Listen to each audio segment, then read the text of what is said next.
Guys welcome back to my YouTube channel. Previous chapters की explanation देखिए तो आप देख सकते हो प्लेलिस्ट में अवेलेबल है और प्लेलिस्ट का लिंक डिस्क्रिप्शन में भी है, तो आप डायरेक्ट वहां पे क्लिक करके भी देख सकते हो। तो जैसे कि हमने प्रीवियस चैप्टर में देखा था, ज़ूमो लुज़ेंग की तरफ अपने ड्रैगन का अटैक कर रहा होता है। लुज़ेंग के अटैक से उसे कुछ फर्क नहीं पड़ा होता है। तो चैप्टर नंबर 18 की स्टार्टिंग होती है, तभी जो ड्रैगन होता है उस पर कुछ चेंजेस आ रहे होते हैं और जो उसकी डिमोनिक की होती है वो उस पूरे ड्रैगन को कवर कर लेती है और जिसका पूरा ड्रैगन होता है वो डिमोनिक ड्रैगन में कन्वर्ट हो जाता है। ज़ूमो बोलता है कि इस बदतमीज बच्चे ने क्या कर दिया। तो लुज़ेंग अपनी आईज क्लोज कर लेता है और उस ड्रैगन पे अपना कंट्रोल पाने की कोशिश करता है। फिर थर्ड टाइम के बाद जो ड्रैगन होता है वो लुज़ेंग को सराउंड कर लेता है पूरी तरह से। लुज़ेंग बोलता है कि मैंने ऐसे सोचा था, हाँ मैं इसको कंट्रोल कर सकता हूँ। तो बाकी डिस्कस भी हैरान हो जाते हैं, ये कैसे पॉसिबल है, ये इसने कैसे किया। वो अटैनमिंग भी बोल रहा होता है कि इसके पास बड़ी ज्यादा यूनिक की है। लुज़ेंग सोच रहा होता है कि मेरी की ऑलमोस्ट सारी यूज हो चुकी है। फिर लुज़ेंग उस ड्रैगन को ऑर्डर करता है और बोलता है कि मेरे लिए एक रास्ता क्रिएट करो। तो वो ड्रैगन ज़ूमो की तरफ आ रहा होता है और ज़ूमो बोलता है तुम्हारी इतनी हिम्मत, और अपने हाथ को ड्रैगन क्लो में कन्वर्ट कर लेता है और फिर से अपना ड्रैगन मूव लुज़ेंग के ड्रैगन की तरफ भेजता है। लुज़ेंग का डिमोनिक ड्रैगन और ज़ूमो का ड्रैगन आपस में फाइट करते हैं। ज़ूमो का ड्रैगन लुज़ेंग के ड्रैगन को फाड़ देता है। तो ज़ूमो बोलता है कि एक फेक हमेशा फेक ही रहेगा, अगर वो रियल थिंग से फाइट करेगा तो वो हार जाएगा और हमें सच पता लग जाएगा। तो फिर कुछ टाइम के बाद जो ज़ूमो का ड्रैगन होता है उस पर चेंजेस आने लग पड़ते हैं और जो मरे हुए ड्रैगन की होती है डिमोनिक, वो ज़ूमो के नए ड्रैगन को भी खाने लग पड़ती है और ज़ूमो का नया ड्रैगन भी लुज़ेंग के डिमोनिक ड्रैगन में कन्वर्ट हो जाता है। लुज़ेंग बोलता है तुम एक बार फेल हो चुके हो पर तुमने अभी भी अपना लेसन लर्न नहीं किया, तुम्हें पता नहीं लगा कि मेरी की क्या कर रही है तुम्हारी की के साथ। तो ज़ूमो सोच रहा होता है कि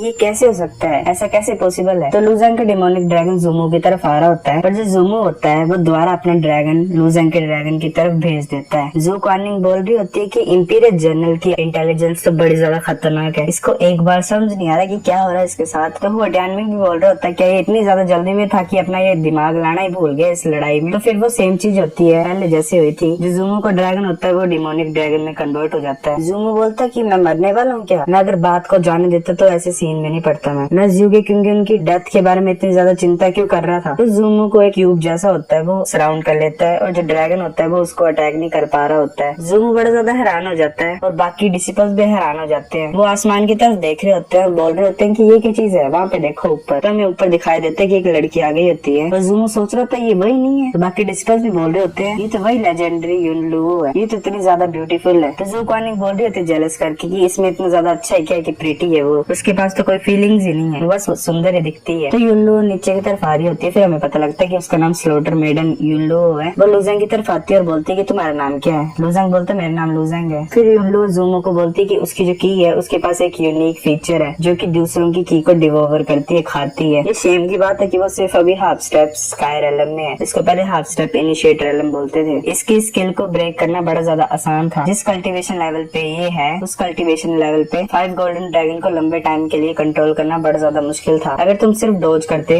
इसे तो ये उसको ज्यादा देर तक कंट्रोल नहीं कर पाता। चलो इस बात को छोड़ते हैं क्योंकि हमारे पास और कोई टाइम नहीं है और कोई रीजन नहीं है इस बात को डिस्कस करने का। ज़ूमो बोलता है कि मुझे बड़ी ज्यादा शर्म आ रही है, मुझे माफ कर दो। युनलुओ बोलती है कि व्हाइट इंपीरियल सिटी में जो पनिशमेंट है इंपीरियल आर्मी को ऑफेंड करने की वो डेथ है। चूज करो कि तुम कैसे मरना चाहते हो, मैं तुम्हें एक विश ग्रांट कर दूंगी मरने के लिए। लुज़ेंग बड़ा ज्यादा डर जाता है और सोच रहा होता है तब लुज़ेंग के सिर के ऊपर एक क्यूब जैसा फॉर्म हो जाता है जो कि यून का अटैक होता है। वो बॉक्स उसकी तरफ गिरने लगता है पर लुज़ेंग उसे डॉज कर लेता है। लुज़ेंग बोलता है ये तो कम्प्लीटली अनफेयर है, उसने मुझे पहले तंग किया था, अगर उसने मुझे तंग नहीं किया तो मैं उसे क्यों मारता, ये सारी उसकी गलती है। यून बोलती कि मेरी आइज में कोई इनजस्टिस या फिर जस्टिस नहीं होती है, मेरी आइज में सिर्फ मिलिट्री लॉ होता है। फिर वो बड़ी ज्यादा क्यूब फॉर्म कर लेती है आसमान में और लुज़ेंग की तरफ उन्हें थ्रो करने लग पड़ती है। लुज़ेंग डॉज कर रहा होता है बड़ी मुश्किल से पर एक क्यूब में वो ट्रैप हो जाता है। लुज़ेंग सोच रहा होता है ये क्या चीज है, वो पूरी कोशिश कर रहा होता है उससे बाहर निकलने की। वो पंच कर रहा होता है, अपनी की को यूज कर रहा होता है जो कि डिमोनिक की है और वो डिवोवर स्किल को भी यूज कर रहा होता है उस की को खाने के लिए। ब्रोकन फ्लाइंग नाइफ को भी यूज कर रहा होता है और वो क्यूब नहीं टूट रहा होता है। फिर यून अपने लिए से एक निडल टाइप बड़ी सी क्रिएट करती है और बोलती है कि तुम्हारे अटैक्स यूजलेस है, तुम मेरी एन्चेंटमेंट को ब्रेक नहीं कर सकते हो, अगर तुमने चूज नहीं किया तुम किस तरीके से मारना चाहते हो चलो मैं तुम्हारी हेल्प करती हूँ। फिर वो उस निडल को लुज़ेंग की तरफ भेज रही होती है क्यूब के अंदर। लुज़ेंग उसे बड़ी मुश्किल से डॉज करता है और बोलता है कि बदतमीज लड़की। यून बड़े ज्यादा खतरनाक इमोशनलेस तरीके से लुज़ेंग की तरफ देख रही होती है। फिर यून अपनी की से बड़े ज्यादा स्लेट्स टाइप क्रिएट कर लेती है। लुज़ेंग बोल रहा होता है ब्रदर हुआ, तब जो हुआ अटैनमिंग होता है वो उसके सामने खड़ा हो जाता है उस क्यूब के और बोलता है कि रुक जाओ, पर यून नहीं रुक रही होती है, वो अटैक करने लगी होती है। तभी हुआ अटैनमिंग अपनी की को रिलीज करता है अपनी सोर्ड से और ब्लड एक्लिप्स सोर्ड का मूव यूज करता है जिसकी वजह से जो यून का अटैक होता है वो फेल हो जाता है और जो उसके शार्ड्स होते हैं की के यून के उनको तोड़ देता है। वो यून बोल रही होती है जो ऑफेंडर की हेल्प करेगा उसको भी सेम क्राइम से जज किया जाएगा, ऐसा क्यों नहीं करते कि तुम दोनों साथ में मर जाते हो। तभी यून युनहू टियानमिंग की तरफ भी अटैक कर देती है और उसे एक क्यूब में बंद कर देती है जिसका नाम होता है ब्लड प्रिजन एन्चेंटमेंट, जो कि मर्डरस ब्लड की से बना होता है और किसी बंदे का दिमाग को अफेक्ट कर सकता है और उनकी लाइफ एसेंस को ड्रेन कर सकता है। कुछ ही टाइम इस क्यूब में रहने से बंदा मर जाता है। कुछ टाइम के बाद होती है टियानमिंग बोल रहा होता है कि एन्चेंटमेंट तो ऐसा लग रहा है मेरी लाइफ एसेंस को ड्रेन कर रही है, तो ये जो इसकी किलिंग एनर्जी है मेरे को बड़ी ज्यादा फैमिलियर लग रही है। ये तो बड़ा ज्यादा इंटरेस्टिंग है कि इसकी किलिंग एनर्जी बिल्कुल सिमिलर है मेरे ब्लड एक्लिप्स स्वॉर्ड की तरह। तो फिर अपनी ब्लड एक्लिप्स स्वॉर्ड को यूज करता है और उस एन्चेंटमेंट को तोड़ देता है। युनहू टियानमिंग की तरफ अटैक करने लगती है तब पीछे से एक आवाज आती है जो बोलती है रुक जाओ एक मिनट युन। फिर युन बोलती है क्या बात है। फिर हमें पता लगता है वो आवाज स्वॉर्ड सेंट की होती है। वो बोलते है कि लू ज़ेंग का तो दिमाग ही खराब रहता है हमेशा, उसको किसने बोला था कि स्लॉटर मेडन से पंगा लेना और उसे प्रोवोक करना है। स्वॉर्ड सेंट बोलता है युन तुम्हें मिलिट्री लॉज का तो पता ही होगा, जो क्रिमिनल्स होते हैं उनको तो मिलिट्री कोर्ट में भेजा जाना चाहिए जज करने के लिए, तुम कौन होते हैं उनकी फेट को डिसाइड करने वाली। तो युन सोचती है फिर बोलती है हाँ तुम सही हो। वो टियानमिंग बोलते लू ज़ेंग ने कुछ गलत नहीं किया है तो उसे मिलिट्री कोर्ट में क्यों भेजा जाएगा। लू ज़ेंग उस क्यूब के अंदर से बोल रहा होता है कि तुम्हें चिंता करने की जरूरत नहीं है, मैं ठीक रहूंगा, मुझे पता है तुम्हारे लिए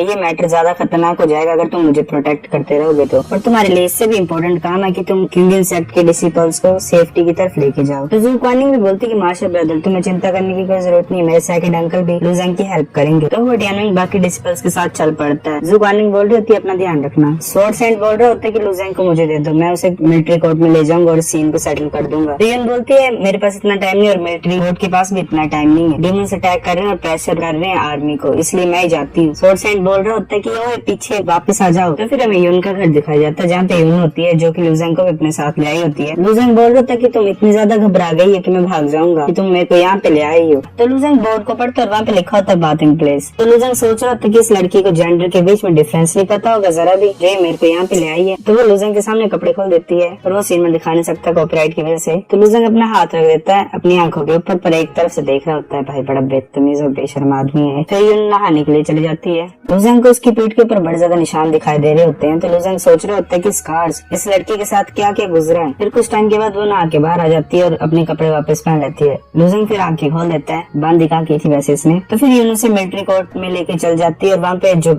बैठे होते हैं मेंबर्स वो बोल रहे होते हैं ये कौन है। अब एक बोल रहा होता है कि तुम गेस्ट को क्यों ले आए हो इस मीटिंग के टाइम। तो वहाँ पे ज़ोंग भी होता है जो कि लू ज़ेंग को देख रहा होता है। तो हमें दिखाया जाता है जिंग टियानशियो जो कि आर्मी कमांडर है। जिंग बोलते है कि युन लो अब क्या मैटर हो गया, जो पर्सन है तुम्हारे पीछे उसका क्या केस है। युन बोलती है कि ये क्रिमिनल है, इसने आज के दिन जियो के किंग युन को मार दिया और जियो को भी मार ही दिया था ऑलमोस्ट। जिंग बोलता है कि ऐसा भी हुआ था कुछ क्या। आज जो मेंबर्स होते हैं मिलिट्री कोर्ट के वो आपस में बात करने लग पड़ते हैं और बोलते हैं कि जियो के किंग युन मारा गया, ऐसा कैसे हो सकता है, ये तो पॉसिबल ही नहीं है। जिन बोलती है हाँ अगर मैंने इंटरफेयर नहीं किया तो जूमू भी अभी मर गया होता। और जो जूफी हांग है वो विटनेस है इस चीज के लिए जो कि स्वॉर्ड सेंट है। जिंग बोलते जो पहले हुआ वो हो गया है, अब हम इसमें कुछ नहीं कर सकते, इससे ज्यादा इम्पोर्टेंट इश्यूज है हमारे हाथ में। जो डीमंस है उन्होंने 4 डीमन किंग्स को भेजा सिटी के ऊपर अटैक करने के लिए और ऐसा नहीं कर सकती तुम कि तुम इसे बैटल में अपने साथ ले जाओ। यून बोलती अच्छा। फिर सिटी के सिक्योरिटी अलार्म बज पड़ते हैं और जिंग बोलते कि ये तो बड़ी ज्यादा इंटेंस डिमोनिक की है, चलो सभी अटैक करने के लिए जाते हैं और बैटल के लिए प्रिपेयर होते हैं। फिर वो सभी वहाँ से टेलीपोर्ट हो जाते हैं।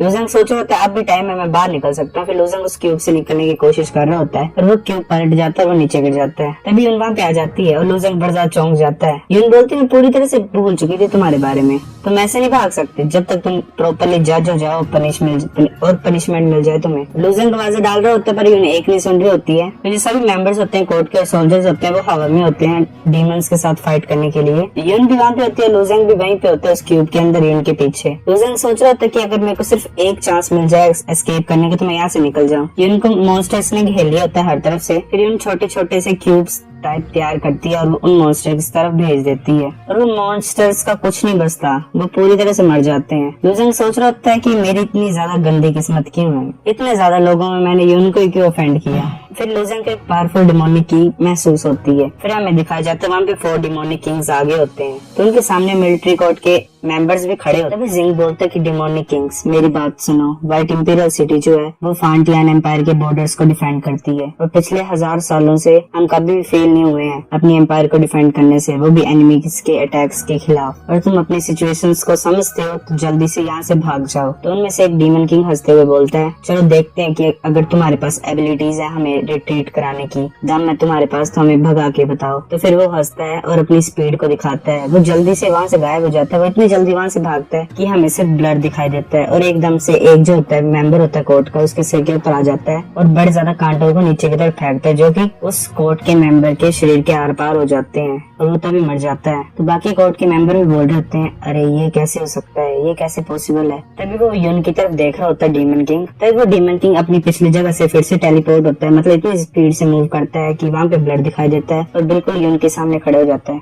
यून उसकी तरफ अटैक करने लगी होती है अपने पेपर जैसे मूव से। यून उसकी तरफ अटैक करने लगी होती है अपनी की से, बट जो डीमन किंग होता है वो हंसते हुए आगे आ जाता है और बोलता है कि अब तुम मर जाओगी, और जो उसका पंजा होता है वो बिल्कुल यून के मुंह के सामने आ जाता है। तो गाइस चैप्टर नंबर 19 इतना था। अगर आपको वीडियो पसंद आई है तो लाइक करो, नहीं भी आई है फिर भी लाइक कर दो, शेयर करो अपने दोस्तों के साथ, कमेंट करके बताओ अगर आपको वीडियो पसंद आई है कि नहीं, सब्सक्राइब करो। तब तक के लिए बाय बाय।